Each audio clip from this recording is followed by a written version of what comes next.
Hey guys, for anybody who has an Iron Man helmet Pepakura file, I'm going to show you the right way to assemble that Pepakura file because it takes forever to piece all those pieces together, and you don't want to waste time doing that. This is the end result of the first attempt from my Pepakura file. However, I'm going to show you something that'll probably look even better than that once you get all those pieces together. Now, this is still in the works, or in the making, but as you can see, this piece is all just one piece of foam core. This is made out of foam board or foam core, by the way.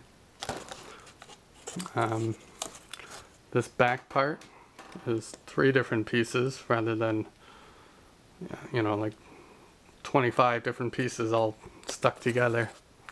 Now this could have all been one piece, and that piece here in the center could have connected to here and here, so that could have just been one piece, and I'm probably going to fix that up.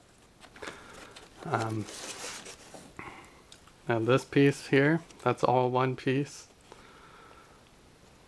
It swivels. Thanks to A. Ferry 1995 for this design. The back part just pivots and swivels into the back of the head. And these are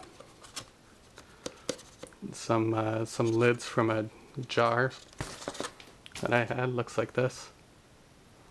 So it swivels back and forth. And these rings, like if you wanted, you could pop these things right out and that back portion would come off. Alright, so this is the Pepakura file, or the version that I have anyways. And as you can see here, I'm going to try to hold the camera still.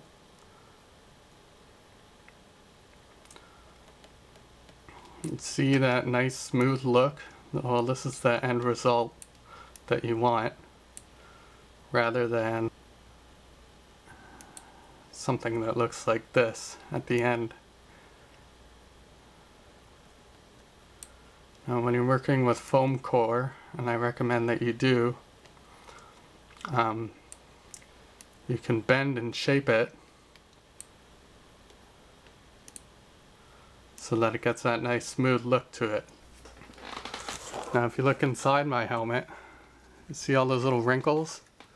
That's just me bending and shaping the foam core so that the outside would have that nice smooth curve to it. So I'm going to swing back over here to the Pepakura file, and a lot of these pieces, like if you see,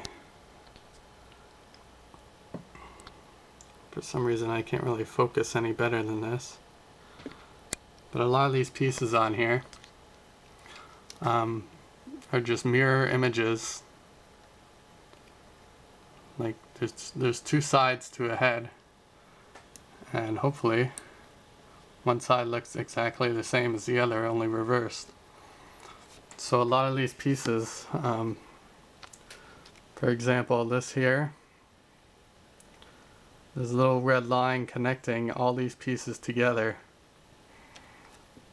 So all you need to do is cut these out of paper, print off 17 sheets, cut off the little white tabs because you don't need those, and just tape together anything that's already pieced together like this, because they don't need to be in separate pieces like that. Like this back plate here, that could all just be one flush piece. So you tape all these together, and then once you got them taped out of paper, here's an example right here.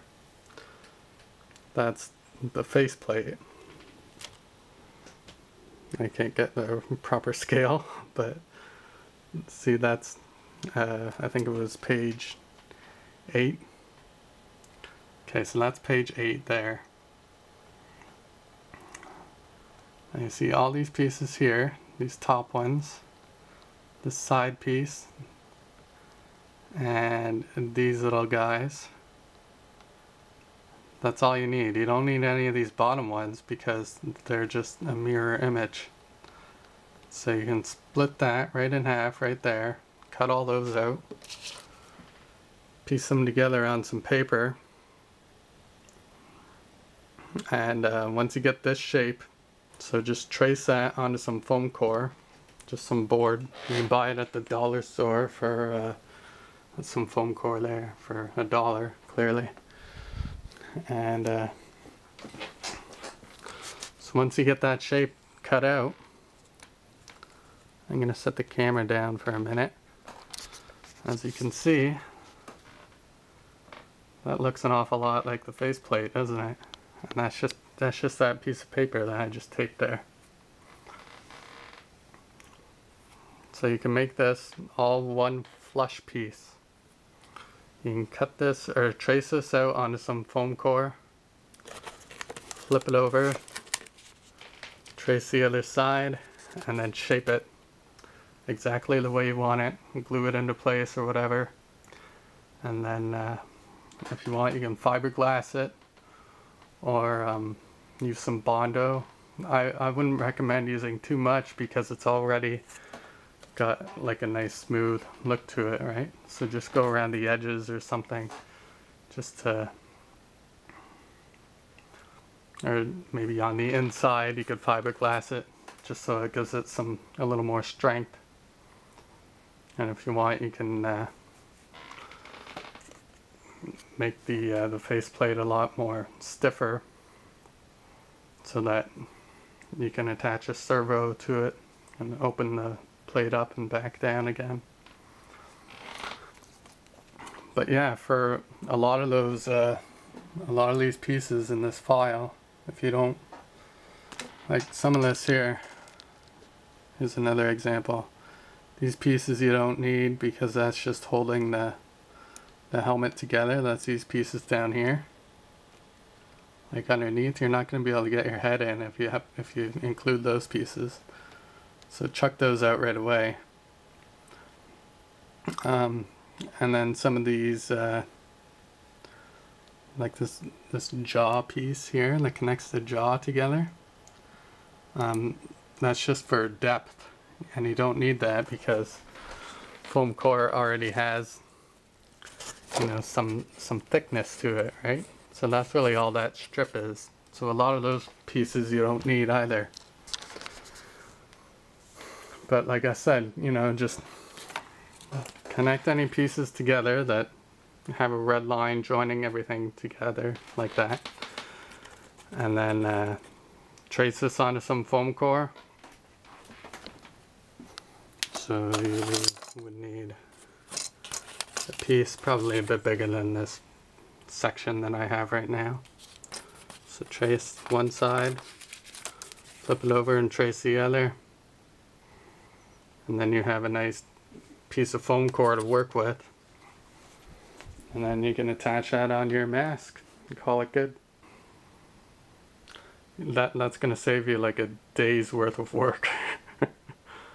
I know it's a lot of work already, but you know, it's going to pay off, I think. And your end result should look a little bit better than that already. But yeah, this one's probably going to look even better than that once it's done. So good luck, give it a shot. And thanks for watching.